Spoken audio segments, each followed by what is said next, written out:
యోహాను సువార్త 1 అధ్యాయము 51 వచనం చదువుతున్నాను నేను.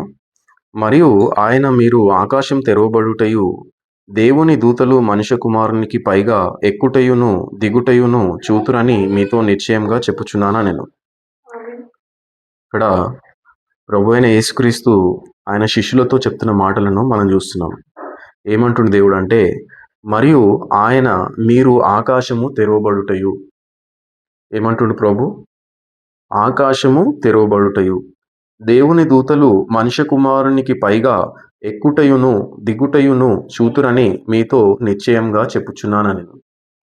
ఏమంటుండు దేవుడు అంటే, మీరు ఆకాశం తెరవబడుటయు దేవుని దూతలు మనుష్య కుమారునికి పైగా ఎక్కుటయును దిగుటయును చూతురు అని చెప్పేసి మీతో నిశ్చయంగా చెప్పుచున్నానని చెప్తున్నాం.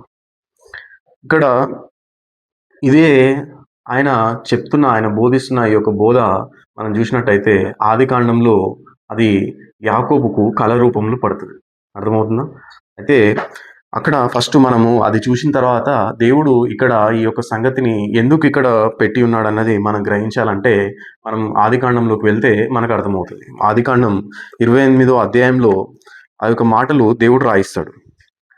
యాకోబు తన తండ్రి గృహాన్ని విడిచి, తన తండ్రి యొక్క గృహాన్ని విడిచి పారిపోతున్నప్పుడు ఆయన ఒక రాత్రి ఒక స్థలం చేరుకున్న తర్వాత ఆ స్థలంలో తను నిద్రించుటకు ఒక రాయి తీసుకొని పడుకున్నప్పుడు జరుగుతున్న ఈ యొక్క సంగతులను మనం చూస్తున్నాం. ఏంటంటే యాకోబు, మనం 28వ అధ్యాయం 10వ వచనం నుండి నేను చదువుతున్నాను. యాకోబు బెయేర్షెబా నుండి బయలుదేరి హరాను వైపుకు వెలుచు ఒక చోట చేరి ప్రొద్దు గుంకినందున అక్కడ ఆ రాత్రి నిలిచిపోయి ఆ చోటి రాళ్లలో ఒకటి తీసుకొని తనకు తలగడగా చేసుకొని అక్కడ పడుకునేను. ఏం చేస్తుండు యాకోబు అంటే, యాకోబు బెయేర్షెబా నుండి బయలుదేరి హరాను వైపు వెలుచు. ఎక్కడి నుంచి వెళ్తుండంటే బెయేర్షెబా నుండి హరాను వైపు వెళ్తూ ఆయన ఎక్కడి నుంచి బయలుదేరిండంటే తన తండ్రి యొక్క గృహం నుండి బయలుదేరాడు. అసలుకి ఎందుకు యాకోబు అందులో నుండి తన తండ్రి యొక్క ఇంటి నుంచి బయలుదేరవలసి వచ్చిందని మనం చూసినట్టయితే, యాకోబు తన అన్నయ్య అయిన ఏశావును మోసం చేసి తనకు ఏశావుకు రావాల్సిన ఆశీర్వాదాన్ని యాకోబు తీసుకుంటాడు.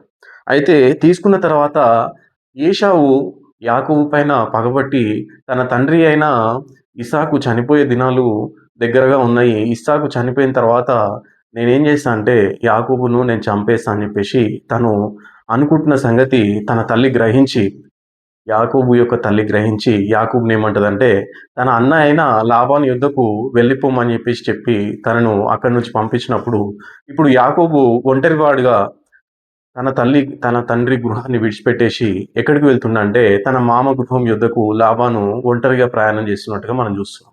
అయితే బెయేర్షెబా నుండి బయలుదేరి అతను ఎక్కడి వరకు వచ్చిందంటే హరానుకు వెళ్ళే మధ్యలో ఆయన ఒక చోటికి వచ్చిన తర్వాత జరుగుతున్న కార్యం ఏంటంటే, ఒక చోట చేరి పొద్దు గుంకినందున అక్కడ ఆ రాత్రి నిలిచిపోయి ఏం చేసిండు, ఆయన ప్రయాణంలో ఉండు. ఎక్కడి నుంచి ఎక్కడికి ప్రయాణంలో ఉండంటే బెయేర్షెబా నుండి హరానుకు ప్రయాణంలో ఉండు. ప్రయాణంలో ఉన్న యాకోబు ఒక చోట నిలిచిండు. ఎందుకు నిలవవలసి వచ్చిందంటే అక్కడ ప్రొద్దు గుంకింది, అక్కడ వెలుగు లేని స్థలము, వెలుగు లేని చోటికి అతడు వచ్చిండు. అర్థమవుతుందా? ప్రయాణము ఎక్కడి నుంచి సాగిందంటే బెయేర్షెబా నుండి హరాను వరకు ప్రయాణంలో మధ్యలో అతడు ప్రవేశించే వరకు, అక్కడికి వచ్చే వరకు చీకటి కమ్మినప్పుడు అతడు ఇంకా ప్రయాణం చేయలేని స్థితిలో ఉన్నప్పుడు అక్కడ ఒక చోటులో అక్కడ ఆగినట్టుగా మనం చూస్తున్నాం. ఒక చోట చేరి పొద్దు గుంకినందున అక్కడ రాత్రి నిలిచిపోయి ఏం చేసిండంటే ఇంకా ముందుకు నడవలేడు. ఎందుకు నడవలేడు అంటే ఇంకా చీకటి అయిపోయింది కనుక, చీకట్లో ఎవరు కూడా నడవలేరు కనుక, చీకట్లో ఎవరు సంచరించలేరు కనుక అక్కడ ఆగిపోవాల్సి వచ్చింది. ఆ రాత్రి నిలిచిపోయి ఆ చోటి రాళ్ళలో ఒకటి తీసుకొని తనకు తలగడగా చేసుకొని ఏం చేసిండంటే అక్కడ నిలిచిపోయిండు యాకోబు. నిలిచిపోయి ఒక రాయిని తీసుకొని, రాళ్ళ కుప్పల మధ్యలో నుండి ఒక రాయిని తీసుకొని ఆ రాయిని ఏంటంటే తనకు తలగడగా పెట్టుకొని అక్కడ నిద్రించినట్టుగా మనం చూస్తున్నాం. అదే బైబిల్ చెప్తుంది. హల్లెలూయా. అక్కడ పడుకునేను. అప్పుడు అతడు ఒక కల కనెను. ఇప్పుడు పడుకుండు యాకోబు. పడుకున్న తర్వాత ఒక కల వస్తుంది యాకోబుకి. ఏం కల అంటే అది, అందులో ఒక నిచ్చెన భూమి మీద నిలుపబడి ఉండెను. ఆ కలలో యాకోబుకు ఏం కనిపిస్తుందంటే ఒక నిచ్చెన భూమి మీద నిల్పబడి ఉండెను. ఎక్కడి నుంచి నిల్పబడి ఉంది? ఒక నిచ్చెన భూమి మీద నిల్పబడి ఉండెను. ఎక్కడి నుంచి భూమి మీదకి నిల్పబడి ఉందంటే దాని కొస ఆకాశం అంటేను. ఆ యొక్క నిచ్చెన యొక్క కొస ఆకాశాన్ని అంటింది. ఆ నిచ్చెన భూమిపై వరకు ఉంది. అర్థమవుతుందా? భూమి నుంచి ఆకాశం వరకు ఒక నిచ్చెన అతనికి కలలో కనిపిస్తుంది. అర్థమవుతుందా? హల్లెలూయా. దాని కొస ఆకాశం అంటెను. దాని మీద దేవుని దూతలు ఎక్కుచూ దిగుచూ నుండి.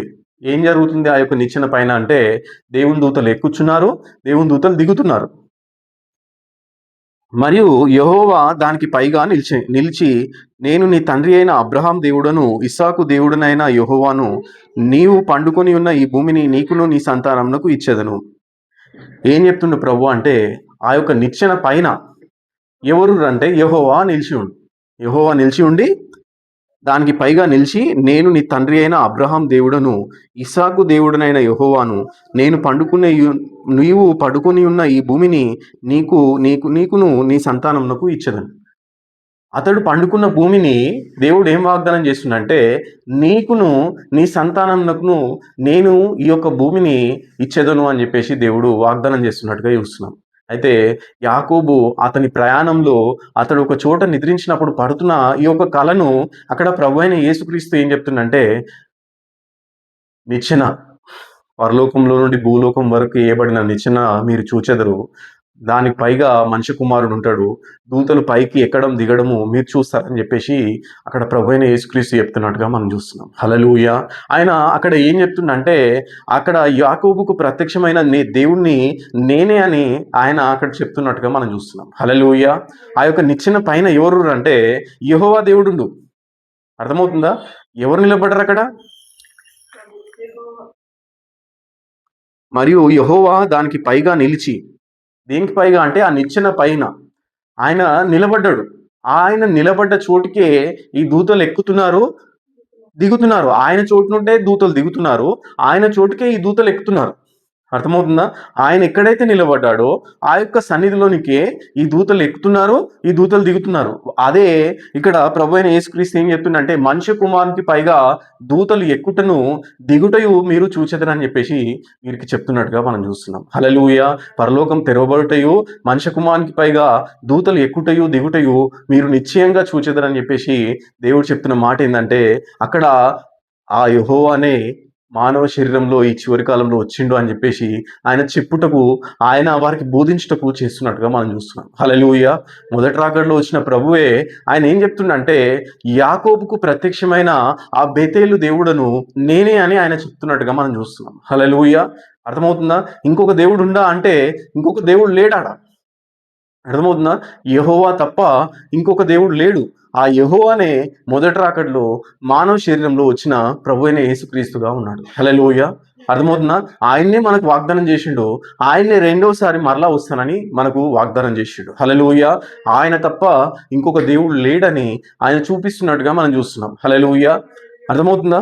ఇక్కడ ఈ కళ ఎవరికి పడుతుందంటే యాకోబుకు పడుతుంది. అర్థమవుతుందా? ఆకాశము తెరవబడుటయు దేవుని దూతలు ఎక్కుచు దిగుచు నుండిరి. అర్థమవుతుందా? అంటే ఆకాశము తెరవబడుట. ఇక్కడ ఇది కొద్దిసేపు ఆపి ఇక్కడ ప్రభువైన యేసుక్రీస్తు బోధించిన సంగతులు ఏదోకి వచ్చినట్టయితే మరియు ఆయన మీరు ఆకాశం తెరవబడుటయు, ఆకాశము తెరవబడుట, ఆకాశము తెరవబడుట. ఈ సంగతిని మనం ధ్యానించినట్టయితే ఆకాశం అనేది ఎప్పుడు తెరవబడుతుంది, ఎందుకు తెరవబడుతుంది అని మనం చూసినట్టయితే హల్లెలూయా. పేతురుకు దేవుడు ఒక తాళం చేయి ఇచ్చాడు. ఏం తాళం చేయి అంటే దేవుని నామం యొక్క తాళం చేయి ఇచ్చినట్టుగా మనం చూస్తున్నాం. హల్లెలూయా. నువ్వు భూమి మీద ఏదైతే బంధిస్తావో అది పరలోకమందు బంధించబడును, నువ్వు భూమి మీద ఏదైతే విప్పుతావో అది పరలోకమందు విప్పబడును అని చెప్పేసి దేవుడు చెప్పినట్టుగా చూస్తున్నాం. హల్లెలూయా. దేవుని యొక్క నామంలో ఆ యొక్క పేతురు ప్రకటించినప్పుడు దేవుని యొక్క నామం ద్వారా పరలోకం తెరవబడుతుంది. హల్లెలూయా.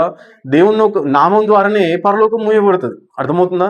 అయితే స్టెఫెను దేవుని యొక్క నామంలో ఆయన మోకరించినప్పుడు ఏం జరుగుతుందంటే పరలోకం తెరవబడుటయు మనుష్య కుమారునికి పైగా మనుష్య కుమారుడు దేవుని యొక్క కుడి పార్శ్వమున నిలిచి ఉండుటయు నేను చూస్తున్నానని చెప్పినట్టుగా మనం చూస్తున్నాం. హల్లెలూయా. అర్థమవుతుందా? వారంతా కూడా ఎవరిని ఆరాధిస్తున్న వాళ్ళు ఆ యొక్క స్టెఫెను కానీ, ఆ యొక్క పేతురు కానీ, యాకోబు కానీ, యోహాను కానీ ప్రభువైన యేసుక్రీస్తు వచ్చేంత వరకు యెహోవా దేవుణ్ణి వాళ్ళు ఆరాధిస్తున్న వాళ్ళు, యెహోవా నామంలో వాళ్ళు ఆరాధిస్తున్న వాళ్ళు. హల్లెలూయా. అర్థమవుతుందా?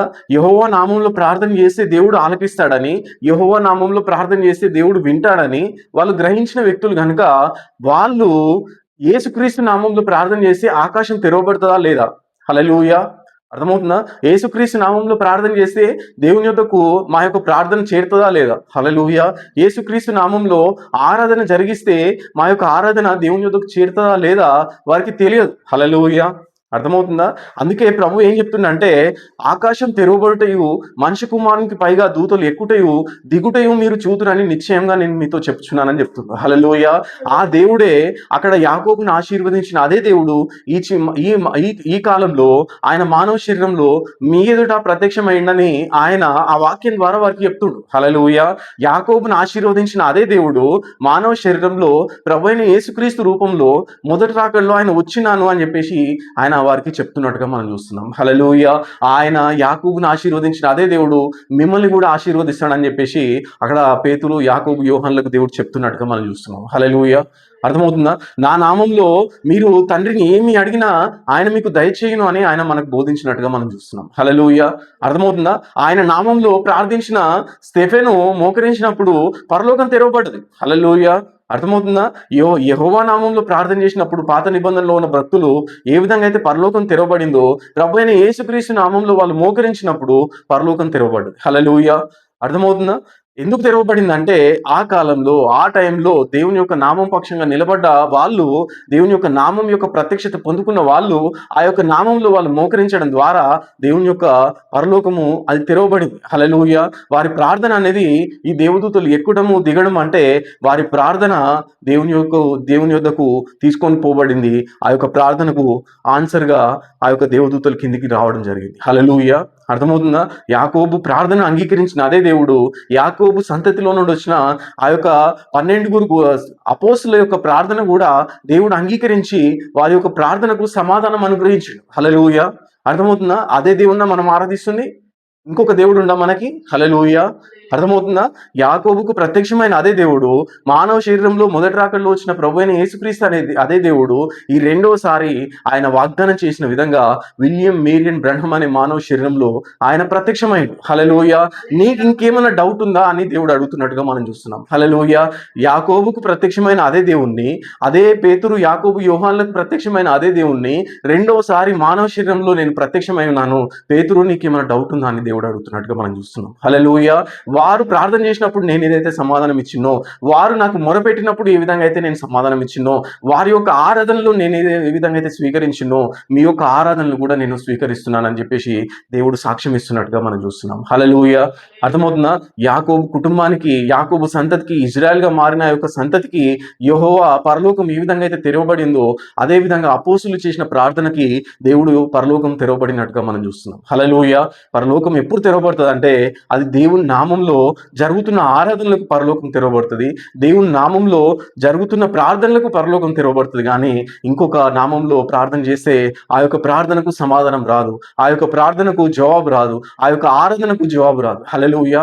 అర్థమవుతుందా? దేవుని నామం యొక్క ప్రత్యక్షతను మొట్టమొదటిగా మానవుడు పొందుకోవాలి. హల్లెలూయా. యేసుక్రీస్తుగా దేవుడు ప్రత్యక్షమైన తర్వాత యెహోవా నామంలో నేను ప్రార్థన చేస్తా అంటే పరలోకం తెరవబడదు. హల్లెలూయా. అర్థమవుతుందా? పరలోకం తెరవబడదు. యేసుక్రీస్తు నామంలో ఆయన ప్రత్యక్షమైన తర్వాత యెహోవా నామంలో నేను ఆరాధన చేస్తా అంటే పరలోకం తెరవబడదు. హల్లెలూయా. దేవుని యొక్క కాలం మారింది, ఆయన యొక్క యుగం మారింది. ఆయన మారిన తర్వాత, ఆయన భూమిపైకి వచ్చిన తర్వాత ఆ యొక్క ఏర్పాటు చేసుకున్న, ఆయన తన కొరకు ఏర్పాటు చేసుకున్న ఆ యొక్క ఆరాధన స్థలంలోనికి, ఆయన నామంలోనికి నువ్వు ప్రవేశించినట్టయితే, ఆ నామంలో నువ్వు దేవునికి మొరపెట్టినట్టయితే పరలోకం తెరవబడుతుంది. హల్లెలూయా. పరలోకం తెరవబడి ఈ యొక్క ఆరాధన అనేది పరలోకంలో దేవుని యొక్క సన్నిధికి చేర్చుకొనబడుతుంది. హల్లెలూయా. పరలోకంలో దేవుని యొక్క సన్నిధి నుండి నీకు సమాధానం వస్తుంది. హల్లెలూయా. అర్థమవుతుందా? లేకపోతే రాదు. అర్థమవుతుందా? హల్లెలూయా. ఇంకా మనం చూసినట్టయితే అది ఏంటి అన్నది, ఆ యొక్క కల పడిన స్థలము ఏంటన్నది ఇక్కడ యాకోబు మనకు వివరించి చెప్తాడు. హల్లెలూయా. మరియు యెహోవా దానికి పైగా నిలిచి, నేను నీ తండ్రి అయిన అబ్రహాం దేవుడను, ఇస్సాకు దేవుడైన యెహోవాను. హల్లెలూయా. ఏమంటుండు ప్రభు అంటే, యాకోబుతో మాట్లాడుతుండు. నేను నీ తండ్రి అయిన అబ్రహాం దేవుడను, ఇస్సాకు దేవుడనైన యెహోవాను అని చెప్పేసి చెప్తున్నట్టుగా మనం చూస్తున్నాం. హల్లెలూయా. ఇదేంటంటే దేవుడు కన్ఫర్మేషన్ ఇస్తుండు. హల్లెలూయా. అర్థమవుతుందా? అక్కడ యాకోబుకు కన్ఫర్మేషన్ ఇస్తుండు. ఏమని కన్ఫర్మేషన్ ఇస్తుండంటే, నేను నీ తండ్రి అయిన అబ్రహాం దేవుడను, నేను నీ తండ్రి అయిన ఇస్సాకు దేవుడనని యాకోబుకు దేవుడు కన్ఫర్మేషన్ ఇస్తున్నట్టుగా మనం చూస్తున్నాం. హల్లెలూయా. నువ్వు భయపడవలసిన అవసరం లేదు, నేను నీ తండ్రి దేవుడను, నేను నీ పితరుల దేవుడను అని చెప్పేసి చెప్తున్నట్టుగా మనం చూస్తున్నాం. హల్లెలూయా. అదే దేవుడు మానవ శరీరంలో వచ్చినప్పుడు ఆ యొక్క అపోస్తులకు ధైర్యం ఇస్తుండు. హల్లెలూయా. ఏమంటుండు అంటే, మనుష్య కుమారునికి పైగా దూతలు ఎక్కుటను దిగుటను మీరు చూచెదరని చెప్పేసి దేవుడు మానవ శరీరంలో ఉన్నప్పుడు ఆయన బోధిస్తున్న సంగతులను మనం చూస్తున్నాం. హల్లెలూయా. మానవ శరీరానికన్నా ముందు ఆయన ఆత్మగా ఉన్న సంగతులను ఎవరు గ్రహిస్తున్నారంటే, హల్లెలూయా, యాకోబు గ్రహిస్తుండు. హల్లెలూయా.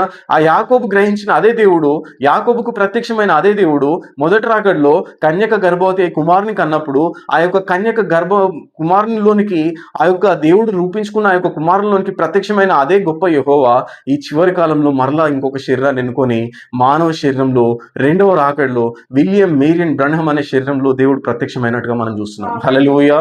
ఇంకొక ఇంకొక ఆయన వాగ్దానం చేసిన రెండోసారి ఆయన వస్తానని ఇచ్చిన వాగ్దానం చేసిన ఆయన రావాలంటే మొదటి రాకడలో ఆయన ఏ విధంగా అయితే వచ్చిండో, మొదటి రాకడలో అయితే ఏ సాధనం ద్వారా ఆయన ఉపయోగించుకొని ఆయన భూమిపైకి ప్రవేశించిండో, అదే విధంగా రెండవసారి కూడా ఆయన భూమిపైకి వచ్చి పరిచర్య జరిగిస్తాడు. హల్లెలూయా.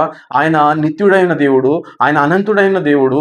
ఆయన మొదటిసారిగా ఏదైతే కార్యం జరిగించిండో అదే రెండోసారి చేయవలసి వచ్చినప్పుడు అదే రీతిగా ఆయన చేస్తాడు, కానీ ఇంకొక రీతిగా ఆయన చేయడు. హల్లెలూయా. మొదటి రాకడలో ఆయన ప్రవక్తగా వచ్చిండు. మొదటి రాకడలో ఆయన ప్రవక్తగా వచ్చినప్పుడు ఆయన గుర్తించిన వాళ్ళు, ఆయనను అంగీకరించిన వాళ్ళు, వారందరూ కూడా దేవుని పిల్లలుగా ఎంచబడ్డారు. హల్లెలూయా. అర్థమవుతుందా? మరలా రెండోసారి ఆయన రావాల్సి వచ్చినప్పుడు ఇంకొక కొత్త మార్గాన్ని ఆయన ఎంచుకోడు, కానీ అదే ప్రవక్తగా ఆయన మానవ శరీరంలో భూమిపైన ప్రత్యక్షమైనట్టుగా మనం చూస్తున్నాం. హల్లెలూయా. అర్థమవుతుందా? మనిషి కుమారునికి పైగా దూతలు ఎక్కుటను దిగుటను మీరు చూచుతారు అని చెప్పేసి దేవుడు చెప్తున్నట్టుగా మనం చూస్తున్నాం. హల్లెలూయా. నీ తండ్రి అయిన అబ్రహాం దేవుడును, ఇస్సాకు దేవుడునైన యెహోవాను, నీవు పండుకొని ఉన్న ఈ భూమిని నీకు నీ సంతానమునకు ఇచ్చెదను. నీ సంతానము భూమి మీద లెక్కకు ఇసుక రేణువుల వలె నగును. నీవు పడమటి తట్టును, తూర్పు తట్టును, ఉత్తరపు తట్టును, దక్షిణపు తట్టును వ్యాపించదవు. భూమి యొక్క వంశములన్నీ నీ మూలంగాను నీ సంతానం మూలంగాను ఆశీర్వదించబడును. హల్లెలూయా. ఏం చెప్తుండు గొప్ప యెహోవా దేవుడు? ఏం చెప్తుండు యాకోబు కంటే, నీ యొక్క సంతానాన్ని నేను విస్తరించదను, నీ యొక్క సంతానము ఉత్తరపు తట్టును, దక్షిణపు తట్టును, తూర్పు తట్టును, పడమటి తట్టును వ్యాపించును అని చెప్పేసి దేవుడు చెప్తున్నట్టుగా, దేవుడు ఆశీర్వదిస్తున్నట్టుగా మనం చూస్తున్నాం. హల్లెలూయా. ఇదిగో నేను నీకు తోడై ఉండి నీవు వెళ్ళు ప్రతి స్థలమందు నిన్ను కాపాడుచు ఈ దేశమునకు నిన్ను మరలా రప్పించెదను. ఇదిగో నేను నీకు తోడై ఉండి నీవు వెళ్ళు ప్రతి స్థలమందు నిన్ను కాపాడుచు ఈ దేశంలోకి నిన్ను మరలా రప్పించదను. ఏ దేశంలోకి రప్పిస్తానని దేవుడు వాగ్దానం చేస్తుందంటే, అతడు పడుకున్న స్థలంలోనికి, అతడు పడుకున్న దేశంలోనికి దేవుడు ఆయన మరలా అతన్ని తీసుకొని వచ్చి అతన్ని సమకూర్చి ఆ యొక్క దేశాన్ని, ఆ యొక్క పాలు తేనెలు ప్రవహించి ఆ యొక్క దేశాన్ని యాకోబుకు దేవుడు ఇస్తానని వాగ్దానం చేస్తున్నట్టుగా, యాకోబు యొక్క సంతతికి దేవుడు ఇస్తున్నానని వాగ్దానం చేస్తున్నట్టుగా మనం చూస్తున్నాం. హల్లెలూయా. ఆ యొక్క పాలు తేనెలు ప్రవహించే దేశమే యెరూషలేం అయి ఉంది. హల్లెలూయా. అదే ఇజ్రాయెల్ దేశం అయి ఉంది. హల్లెలూయా. దేవుడు ఎన్నుకున్న స్థలమై ఉంది. దేవుడు నివాసంగా ఎన్నుకున్న ఆ యొక్క స్థలమై ఉంది. హల్లెలూయా. ఆ యొక్క దేవుని యొక్క నివాసంలోనికి, దేవుడు నివసిస్తున్న స్థలంలో యాకోబు ఏం జరిగిందంటే, యాకోబు వెళ్ళి పడుకున్నట్టుగా మనం చూస్తున్నాం. హల్లెలూయా. దేవుని స్థలంలో, దేవుడు ఎక్కడైతే మానవుని కలుసుకుంటానని వాగ్దానం చేసిన ఆ యొక్క స్థలంలో, దేవుడు ఆ యొక్క నివసిస్తున్న ఆ యొక్క స్థలంలో యాకోబు నిద్రించుటకు అక్కడ బస చేసినట్టుగా మనం చూస్తున్నాం. హల్లెలూయా. యాకోబు బస చేసినప్పుడు ఎక్కడ బస చేసిండంటే, అతని యొక్క యాత్రలో అతడు ఎక్కడికి వెళ్ళి బస చేసిండంటే, ఎక్కడికి వెళ్ళి విశ్రాంతి తీసుకుంటే దేవుని మందిరంలోనికి, దేవుడు నివసిస్తున్న స్థలంలోనికి వెళ్ళి అక్కడ నివసిస్తున్న స్థలంలో అతడు విశ్రాంతి తీసుకున్నట్టుకు ఆగినట్టుగా మనం చూస్తున్నాం. హల్లెలూయా. అర్థమవుతుందా? భయపడి నిన్ను విడువనని చెప్పగా యాకోబు నిద్ర తెలిసి నిశ్చయంగా యెహోవా ఈ స్థలమందున్నాడు, అది నాకు తెలియకపోయేననుకొని భయపడి, ఈ స్థలం ఎంతో భయంకరము, ఇది దేవుని మందిరమే గాని వేరొకటి కాదు, పరలోకపు గవిని ఇదే అనుకొనెను. హల్లెలూయా. ఏమనుకుండంట? ఎంతో భయంకరము. ఈ కళ, ఈ స్థలము ఎంతో భయంకరం. భయంకరం అంటే అంత భయమేసింది ఆయనకి. హల్లెలూయా. దేవుడు నివసిస్తున్న స్థలంలో, దేవుని యొక్క మందిరంలో ఆ యొక్క భయం అనేది ఉంటది. హల్లెలూయా. జీవం కలిగిన దేవుని యొక్క మందిరంలో జనులు ఎలాగూ ప్రవర్తించవలనో వారికి చెప్పవలెనని చెప్పేసి పౌలు రాస్తున్నట్టుగా మనం చూస్తున్నాం. హల్లెలూయా. అంత ఈజీ కాదు దేవుడు నివసిస్తున్న స్థలంలో నిలబడుట అంటే. హల్లెలూయా. అర్థమవుతుందా? పాత నిబంధన కాలంలో మనం చూసినట్టయితే ఆ యొక్క యాజకుడు సంవత్సరానికి ఒక్కసారి అతడు అతి పరిశుద్ధ స్థలంలోనికి ప్రవేశించినప్పుడు అతడు బ్రతికి రావడం అనేది దేవుని యొక్క కృప అయింది. హల్లెలూయా. అక్కడికి వెళ్ళిన తర్వాత అతనిలో దోషం కనిపిస్తే అతడు అక్కడనే చనిపోతాడు. ఆ యొక్క గంటల సౌండ్ ఆగిపోయిన తర్వాత అతన్ని గుంజి బయటికి తీస్తారు. హల్లెలూయా. అర్థమవుతుందా? అదేవిధంగా మనము ప్రభువైన యేసుక్రీస్తు వచ్చి వెళ్ళిపోయిన తర్వాత అనన్య సఫీరుల గురించి చూసినట్టయితే వాళ్ళు అక్కడికక్కడే చనిపోయినట్టుగా మనం చూస్తున్నాం. హల్లెలూయా. దోషం ఉంటే దేవుని సన్నిధిలో నిలబడుట అసాధ్యమైంది. హల్లెలూయా. జీవం కలిగిన దేవుని యొక్క మందిరంలో నివసించుట అన్నది చాలా కష్టమైంది. ఎందుకు కష్టమైందంటే దోషంతో నిలబడలేరు ఆయన యొక్క సన్నిధిలో, పాపంతో ఆయన యొక్క సన్నిధిలో నిలబడలేరు, దేవుణ్ణి ఒక కపట హృదయంతో ఆయన యొక్క సన్నిధిలో నిలబడలేరు. హల్లెలూయా. అర్థమవుతుందా? అది యాకోబు గ్రహించిండు. యాకోబు దేవుని యొక్క మందిరంలో విశ్రాంతి తీసుకుంటుండు అన్నట్టు. అతనికి తెలియదు, కానీ అతనికి తెలియకనే దేవుని యొక్క మందిరంలోకి వచ్చి అతడు విశ్రాంతి తీసుకున్నట్టుగా మనం చూస్తున్నాం. హల్లెలూయా. దేవుని యొక్క మందిరంలో, దేవుడు ఏర్పాటు చేసుకున్న స్థలంలో దేవుడు ఆయన జరిగిస్తున్న ప్రార్థనలు ఆయన అంగీకరిస్తాడు. హల్లెలూయా.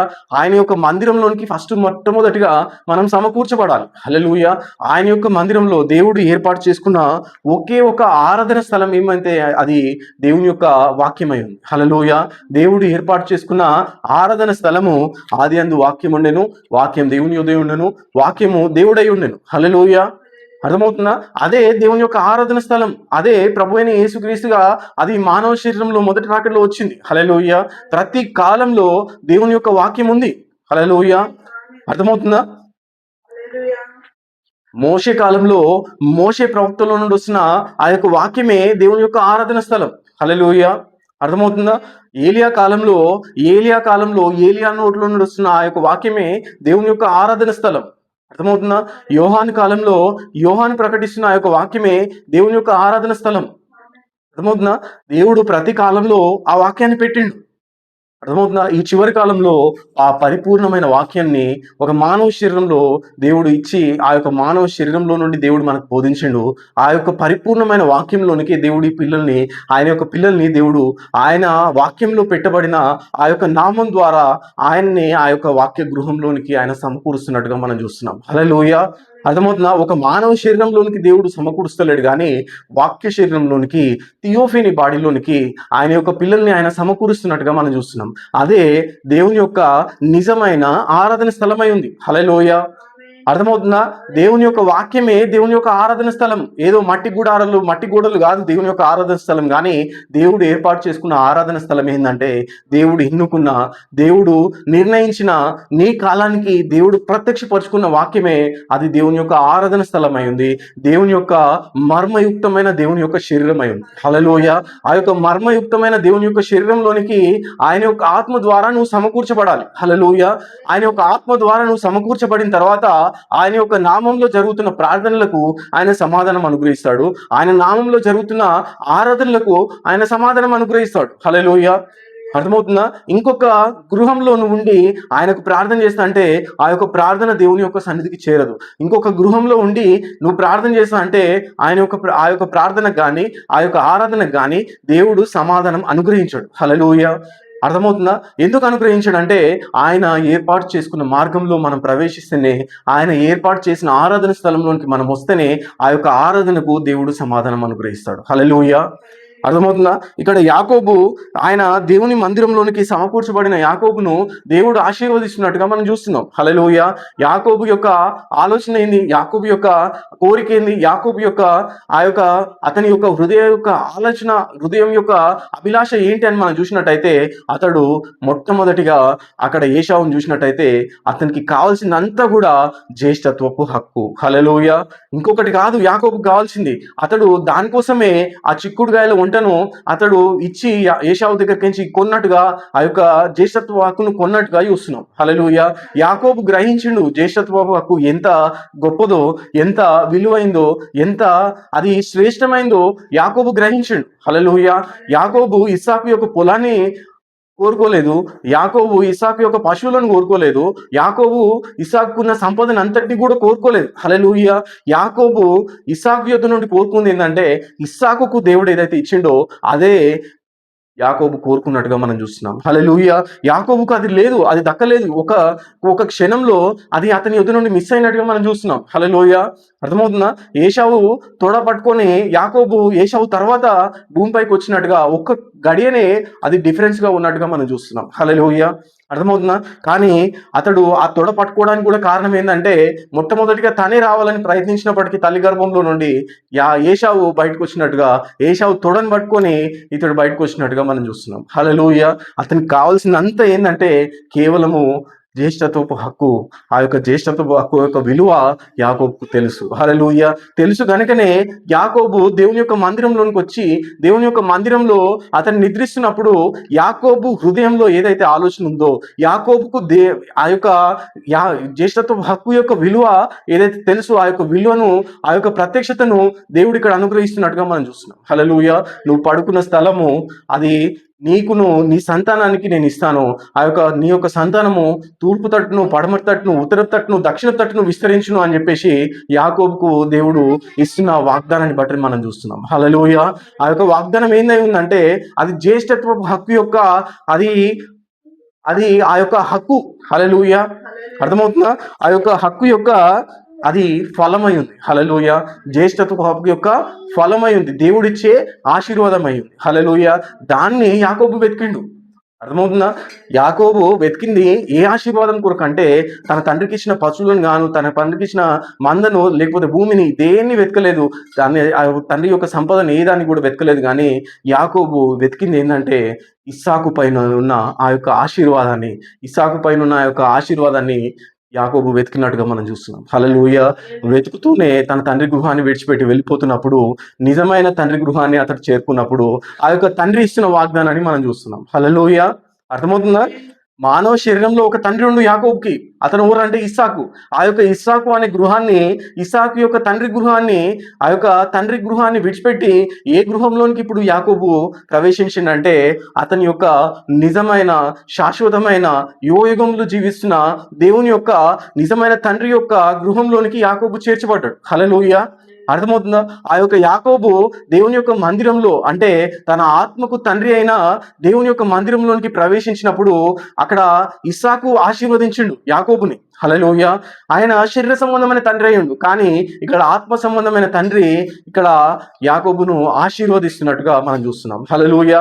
అర్థమవుతుందా? నువ్వు తూర్పు తట్టును, పడమర తట్టును, ఉత్తర తట్టును, దక్షిణ తట్టును నువ్వు తిరిగేదవు. నీ సంతానం వలన ప్రపంచంలో ఉన్న దేశంలో ఉన్న అందరూ కూడా, వంశాలన్నీ కూడా ఆశీర్వదించబడునని దేవుడు ఇక్కడ దీవిస్తున్నట్టుగా చూస్తున్నాం. హల్లెలూయా.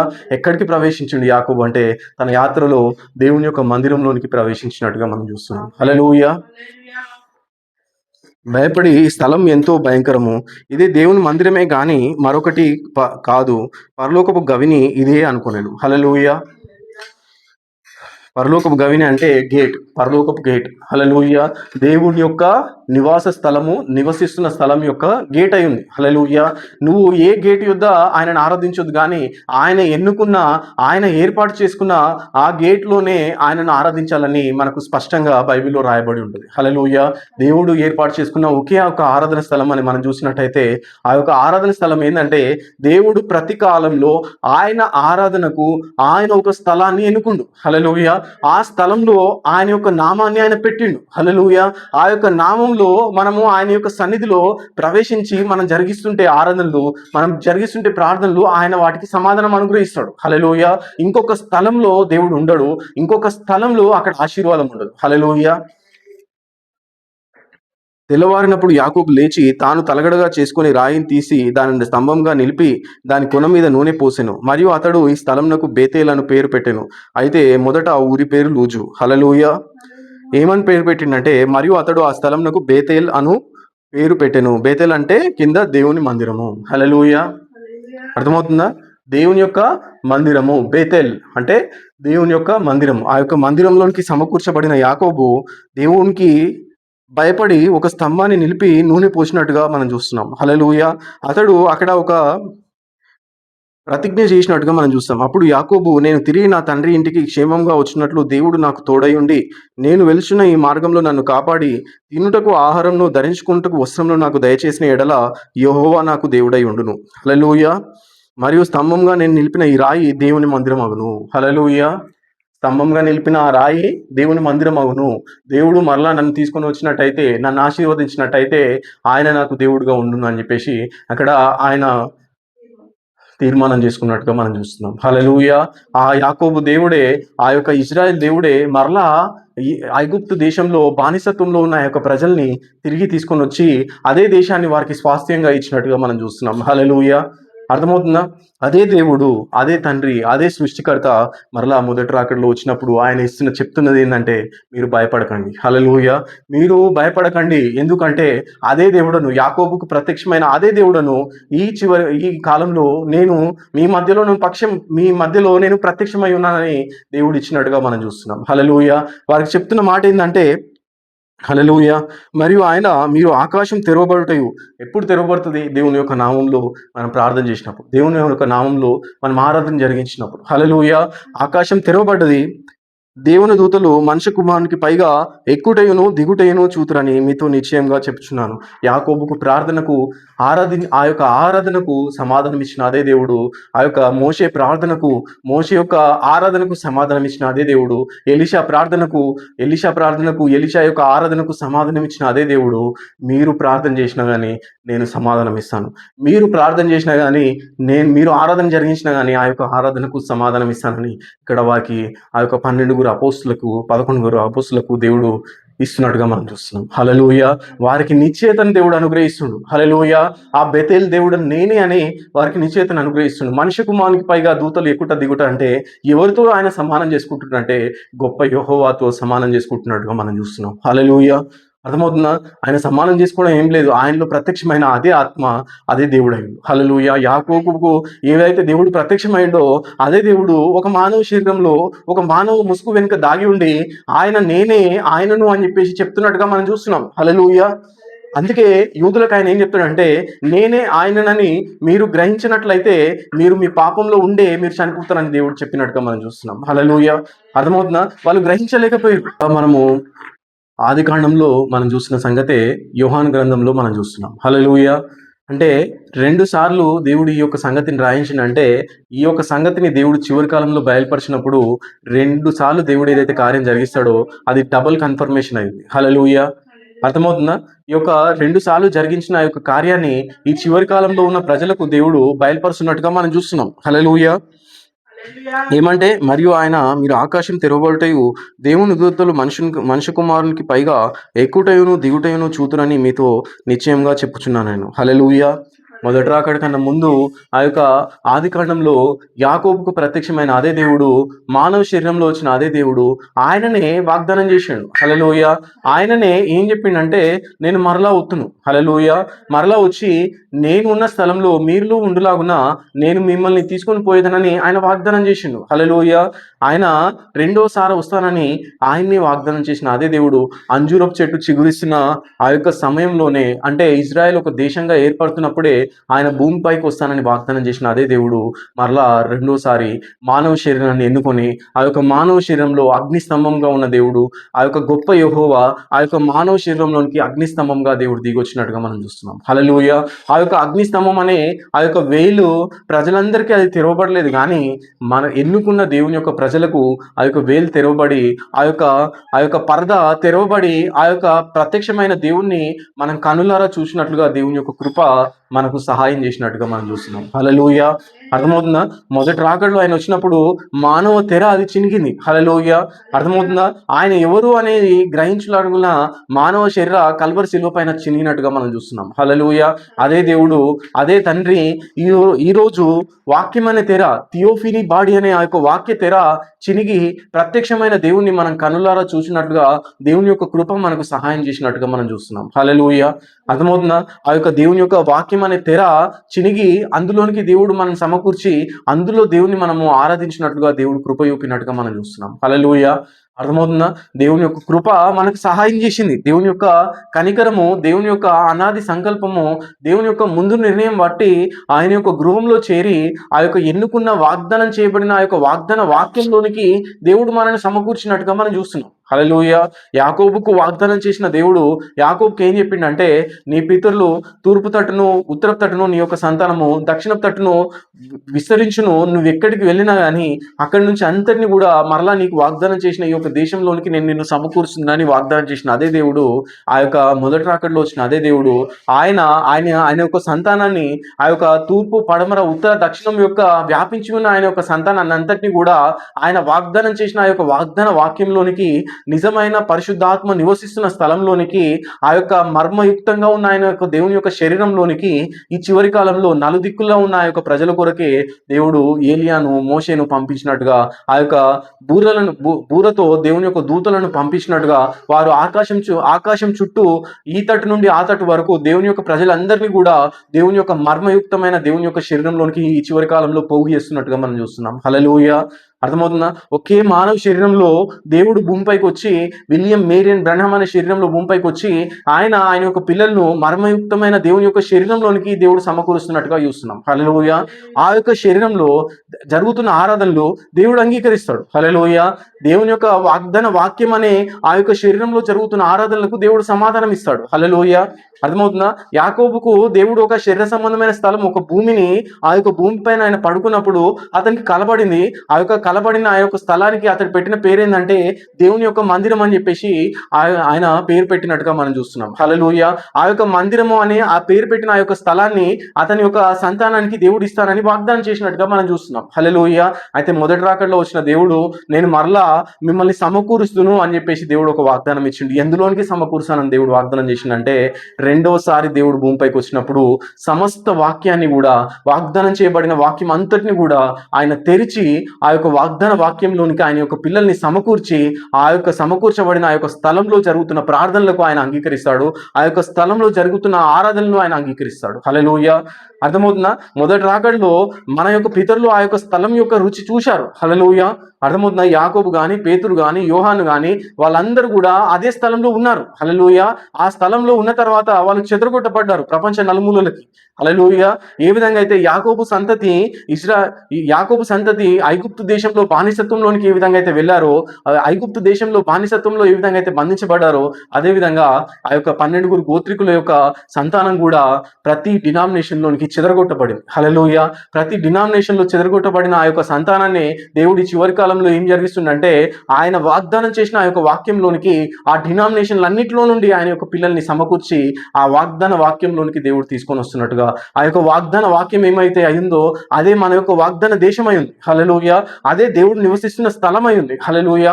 అర్థమవుతుందా? ఆ యొక్క దేవుడు నివసిస్తున్న స్థలంలో మనము ప్రవేశించి ఈ చివరి కాలంలో దేవునికి వందనాలు చెప్తున్నాం. హల్లెలూయా. ఎందును బట్టి వందనాలు చెల్లిస్తున్నాం అంటే, మోషే ఏ విధంగా అయితే ఐగుప్తు దేశంలో నుండి వారిని విడిపించి పాలు తేనెలు ప్రవహించే దేశంలోని వారికి ప్రవేశపెట్టి వారు నిశ్చింతగా ఉండినట్లుగా వారికి విశ్రాంతి ఏ విధంగా అయితే దొరికిందో, అదే విధంగా దేవుడు మోషే రూపంలో మానవ శరీరంలో విలియం మేరియన్ బ్రహ్మ అనే శరీరంలో వచ్చి ఆయన వాగ్దాన వాక్యంలోనికి మనం సమకూర్చాడు. హల్లెలూయా. ఆ యొక్క వాగ్దాన వాక్యంలోనికి సమకూర్చిన దేవుడు మనం ఆ యొక్క వాగ్దాన వాక్యంలో నిలబడి మనం ప్రార్థించినప్పుడు ఆ యొక్క ప్రార్థనకు సమాధానం లభిస్తుంది. హల్లెలూయా. మనం ఆరాధించినప్పుడు ఆ యొక్క ఆరాధనకు సమాధానం లభిస్తుంది. హల్లెలూయా. నువ్వు ఇంకొక స్థలంలో నిలబడి ఐగుప్తు దేశంలో నిలబడి నువ్వు దేవునికి ప్రార్థన చేస్తుంటే జరగదు. హల్లెలూయా. ఎందుకు వినబడదంటే దేవుడు ఆయన ఏర్పాటు చేసుకున్న స్థలంలోనికి మనం రావాలి. అదే ఒకే ఒక ఆరాధన స్థలం అయింది. హల్లెలూయా. ఆయన ఏర్పాటు చేసుకున్న ఒకే ఒక ఆరాధన స్థలం ఏందంటే దేవుని యొక్క వాక్యం అయింది. హల్లెలూయా. అర్థమవుతుందా? మొట్టమొదటిగా దేవుడు ఏమై ఉండంటే ఆయన ఆత్మయుడు. హల్లెలూయా. తర్వాత ఆయన తనకు తానుగా ఒక శరీర రూపకంగా, ఒక లోగోస్గా, ఒక అగ్ని స్తంభంగా, ఒక వాక్య శరీరంగా తనకు తానుగా ఒక శరీరాన్ని రూపొందించుకుండు. హల్లెలూయా. అర్థమవుతుందా? నిత్యుడైన దేవుడు, ఆది అంతం లేని దేవుడు ఒక ఒక రూపంలోనికి ఫామ్ అవ్వడం మొదలుపెట్టింది ఏంటంటే లోగోస్ రూపంలో ఆయన ప్రత్యక్షమైండు. హల్లెలూయా. ఆది యందు వాక్యం ఉండెను, వాక్యం దేవుని యొద్ద ఉండెను, వాక్యం దేవుడై ఉండెను అనే వాక్యాన్ని మనం చూసినట్టయితే దానికన్నా ముందు ఇంకొక ఆది, దాని తర్వాత ఇంకొక ఆది ఉన్నట్టుగా ఆది యందు భూమి ఆకాశములను దేవుడు సృజించను అని చెప్పేసి దేవుడు ఆది కాండంలో రాయించినట్టుగా మనం చూస్తున్నాం. హల్లెలూయా. ఆ యొక్క ఆది కన్నా ముందే ఆది యందు వాక్యం ఉంది. హల్లెలూయా. మొట్టమొదటిగా అన్ని కార్యాల కన్నా ముందుగా దేవుడు తనకు తానుగా ఒక రూపాన్ని, తనకు తానుగా ఒక శరీరాన్ని దేవుడు రూపొందించుకున్నట్టుగా మనం చూస్తున్నాం. హల్లెలూయా. ఆ యొక్క శరీరం ఏంటంటే అది థియోఫీని బాడై ఉంది. ఆ యొక్క శరీరం ఏంటంటే అది అగ్ని స్తంభమై ఉంది. ఆ యొక్క శరీరం ఏంటంటే అది వాక్య శరీరమై ఉంది. హల్లెలూయా.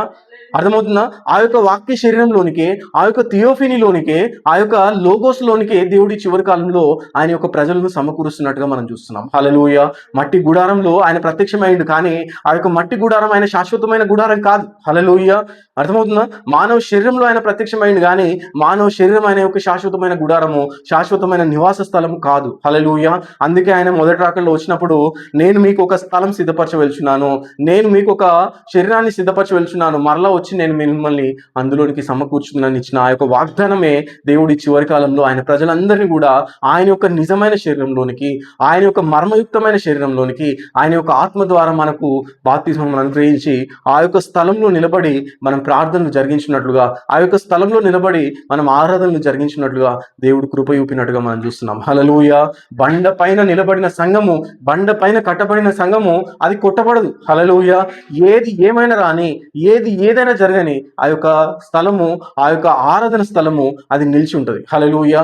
అర్థమవుతుందా? అందుకే ఆ యొక్క చేతి సహాయం లేని రాయి ఈ చివరి కాలంలో వచ్చి ప్రపంచంలో ఉన్న ప్రతి ఒక్క సంఘాలని, ప్రపంచంలో ఉన్న ప్రతి ఒక్క తప్పుడు బోధనను, ప్రపంచంలో ఉన్న ప్రతి ఒక్క సిద్ధాంతాన్ని ఆ యొక్క రాయి ఏం జరుగుతుందంటే అది ఇప్పుడు బద్దలు కొడుతున్నట్టుగా మనం చూస్తున్నాం. హల్లెలూయా. అది ఎప్పటికీ శాశ్వత కాలం యుగ యుగంలో నిలిచే ఆ యొక్క రాజ్యంలోనికి దేవుడు మనల్ని సమకూర్చినట్టుగా మనం చూస్తున్నాం. హల్లెలూయా. యుగ యుగంలో జరిగించే ఆ యొక్క ఆరాధన స్థలంలోనికి దేవుడు మనకు ఆయన ఆ యొక్క ఆత్మ ద్వారా మనకు బాప్తిస్మం అనుగ్రహించినట్టుగా మనం చూస్తున్నాం. హల్లెలూయా. అర్థమవుతుందా? దేవుని యొక్క ఆరాధన స్థలం అనేది అది అందరికీ దొరకదు. దేవుడు నివసిస్తున్న స్థలం అనేది అది అందరికీ దొరకని భాగ్యమై ఉంది. హల్లెలూయా. అర్థమవుతుందా? కన్నులుండి కూడా చూడలేని వారు, చెవులుండి కూడా వినలేని వారు ఎంతో మంది ఉన్నారు. హల్లెలూయా. అర్థమవుతుందా?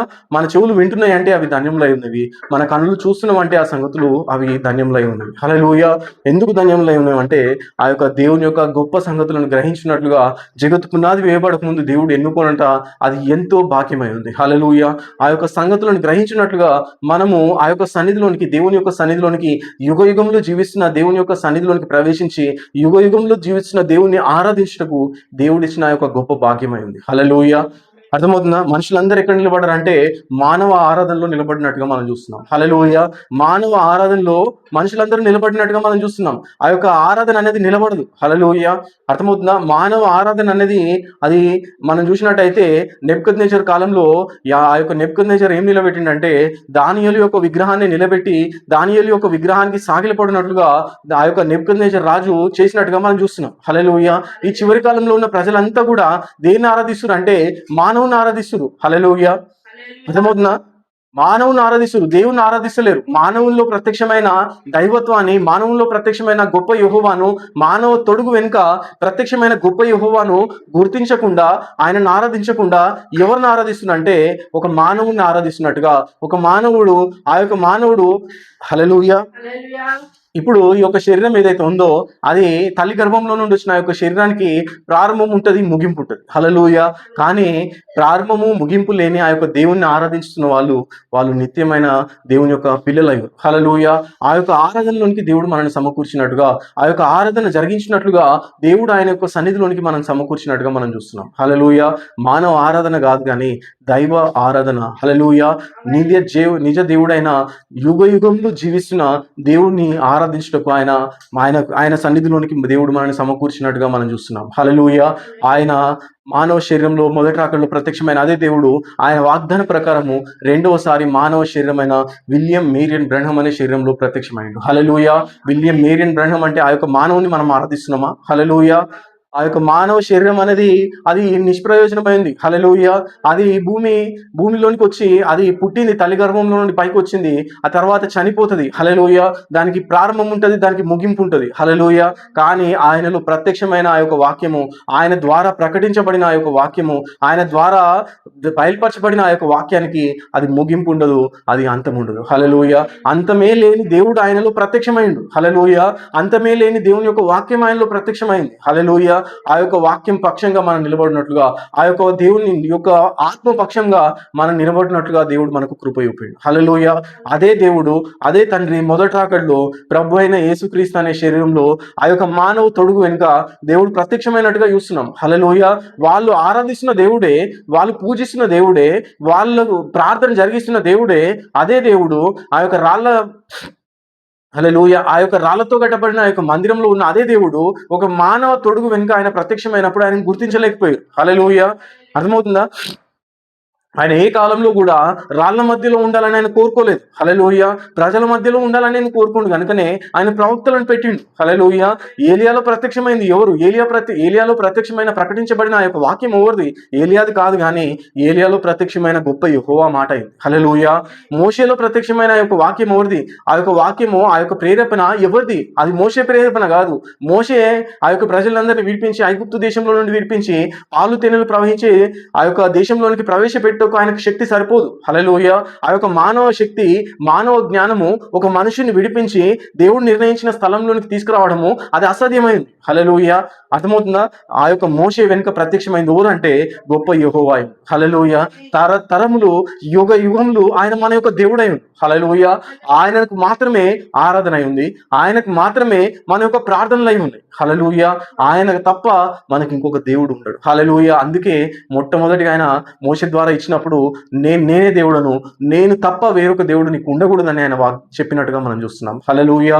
ఆ యొక్క దేవుణ్ణి ఆరాధించే గొప్ప కృపను దేవుడు మనకు అనుగ్రహించినట్టుగా, ఆ యొక్క యుగ యుగంలో జీవిస్తున్న దేవుణ్ణి ఆరాధించినట్లుగా, యుగ యుగంలో జీవిస్తున్న దేవుని యొక్క సన్నిధిలోనికి మనం సమకూర్చబడినట్లుగా, జగత్తు పునాది వేయబడక ముందే ఆయన మనం ఎన్నుకున్నట అది మన యొక్క గొప్ప భాగ్యమైంది. హల్లెలూయా. అర్థమవుతుందా? అట్టి కృప అందరికీ, ఆయన పిల్లలందరికీ దేవుడు అనుగ్రహించిండు. హల్లెలూయా. ప్రపంచంలో ఉన్న ప్రజలందరూ కూడా నశించిపోవుట ఆయన యొక్క చిత్తం కాదు, కానీ ఆయన యొక్క దయా సంకల్పాన్ని బట్టి, ముందు నిర్ణయాన్ని బట్టి ఎవరు నశిస్తారో, ఎవరు ఆయనను అంగీకరిస్తారో అంతా కూడా ఆయనకు తెలుసు. హల్లెలూయా. ఆయన ఆయన అన్ని కూడా తెలిసిన వాడయ్యుండు. హల్లెలూయా. ఆయన అనంతుడయ్యుండు, ఆయన అనంత జ్ఞాని అయ్యుండు, ఆయన సర్వజ్ఞాని అయ్యుండు. హల్లెలూయా. అర్థమవుతుందా? ఆయనకు తెలుసు, కానీ ప్రజలకు ఆయన ఏమి ఇచ్చిండంటే ఆయన ఫ్రీ చాయిస్ ఇచ్చిండు. హల్లెలూయా. అర్థమవుతుందా? వాళ్ళు ఎన్నిక, వారి యొక్క ఎన్నికను బట్టే వాళ్ళు ఆయనలోనికి ప్రవేశించగలరు. వారి యొక్క ఎన్నికను బట్టే వాళ్ళు ఆయనను తృణీకరించి ఆయన దూరం చేసుకొని ఆయన నుంచి దూరంగా వెళ్ళగలరు. హల్లెలూయా. మనుషుల కొరకు నరకం సృష్టించలేదు, కానీ ఏంజల్స్ కోసం, పడిపోయిన దేవదూతల కొరకు ఆ యొక్క నరకం సృష్టించబడినట్టుగా మనం చూస్తున్నాం. హల్లెలూయా. కానీ ప్రజలు వారికి తమను తాముగానే ఆ యొక్క నరకంలోనికి విసిరివేసుకుంటున్నట్టుగా, ఆ యొక్క నరకం ప్రభువైన యేసుక్రీస్తు ఏంటంటే ఆయన నరకంలో వేస్తాడని ప్రకటిస్తున్నట్టుగా మనం చూస్తున్నాం. ఎందుకు వేస్తాడు దేవుడు? ఆ యొక్క నరకంలోనికి పోకుండానే దేవుడు ఆయన 2 చేతులు జాపి ఆకాశానికి భూమికి మధ్యలో వేలాడి ఆయన అందులోనికి ఎవరు కూడా వెళ్లకుండా ఆయన అడ్డుకుంటున్న ఆ దేవుడే ఆయన తీసుకొని వెళ్ళి నరకంలో ఎందుకు వేస్తాడు నిన్ను? హల్లెలూయా. అర్థమవుతుందా? ఆయన నిన్ను ప్రేమించిండు గనుకనే ఆయన నీ పక్షంగా చనిపోయాడు. హల్లెలూయా! ఆయన నిన్ను ప్రేమించిండు గనుకనే ఆయన నీ పక్షంగా అవమానాన్ని భరించిండు. హల్లెలూయా! ఆ దేవుడే, అంత గొప్ప దేవుడు, అంత ప్రేమ స్వరూపి నిన్ను తీసుకొని వెళ్ళి ఆ నరకంలో ఎందుకేస్తాడు? హల్లెలూయా! నరకంలో ఆయన వేయడు గాని ప్రజలే తమకు తాముగా వెళ్ళి నరకంలో పడుతున్నట్టుగా మనం చూస్తున్నాం. హల్లెలూయా! నరకంలో పడుట వారి ఆలోచన అయి ఉంది. దేవుణ్ణి దూరం చేసుకుంటే ఇంకేం మిగిలి ఉండదు, అగ్నిగుండం తప్ప. హల్లెలూయా! దేవునికి దూరంగా వెళ్తే నీకు ఇంకేం నిలబడదు. హల్లెలూయా! ఆ యొక్క పడిపోయిన దేవదూతల యొక్క ఆ యొక్క ఆలోచన ప్రకారం నువ్వు నడుచుకుంటే నువ్వు కూడా వారితో పాటు ఆ యొక్క అగ్నిగుండంలోనికి వెళ్ళిపోతావు. కానీ ఆ యొక్క పడిపోయిన దేవదూతల యొక్క సహవాసాన్ని విడిచి ఆ యొక్క సహవాసాన్ని కోరుకోనకుండా దేవుని యొక్క సహవాసాన్ని కోరుకున్నట్టయితే నువ్వు యుగ యుగంలో ఆయనతో పాటు నివసిస్తావు. హల్లెలూయా! యుగ యుగంలో ఆయన యొక్క సన్నిధిలో నిలబడి ఆయన యొక్క ఆరాధనలు జరిగిస్తావు. హల్లెలూయా! అర్థమవుతుందా? ఆ యొక్క పడిపోయిన దేవదూతలు వారు ఏం చేస్తున్నారంటే ఈ యొక్క మానవ జాతిని అంతటిని కూడా మోసపరిచి ఆ యొక్క అగ్నిగుండంలోనికి వారితో పాటు ఆ గుండంలోనికి తీసుకొని వెళ్తున్నట్టుగా మనం చూస్తున్నాం. హల్లెలూయా! ఎవరు నశించుట దేవుని యొక్క చిత్తం కాదు, కానీ ఆ యొక్క పడిపోయిన దేవదూతల సహవాసాన్ని కోరుకున్న ఆ యొక్క వ్యక్తులందరూ కూడా దేవుని నుంచి దూరం అయిపోయి ఆ యొక్క అగ్నిగుండంలోనికి తమను తామే త్రోసివేసుకుంటున్నట్టుగా మనం చూస్తున్నాం. హల్లెలూయా! కానీ దేవుడు ప్రేమ స్వరూపయుండు, ఆయన గొప్ప, ఆయన దయగలిగిన వాడయుండు. హల్లెలూయా! ఆయన కృప కలిగిన తండ్రి అయ్యుండు. ఎవరు నశించుట ఆయన యొక్క ఇష్టం కాదు, కానీ ప్రజలే తమను తాము వారు ఆ యొక్క నిత్య జీవానికి మేము దూరం చేసుకుంటున్నట్టుగా మనం చూస్తున్నాం. హల్లెలూయా! దేవుడు మనకు ఆయన నిత్య జీవంలో నివసించినట్లుగా, ఆయన మందిరంలో నివసించి ఆయన మందిరంలో మనం ప్రార్థించినట్లుగా, ఆయన మందిరంలో మనం ఆరాధించినట్లుగా, ఆయన మందిరంలో మనం నివసించినట్లుగా దేవుడు కృప చూపినట్టుగా మనం చూస్తున్నాం. హల్లెలూయా!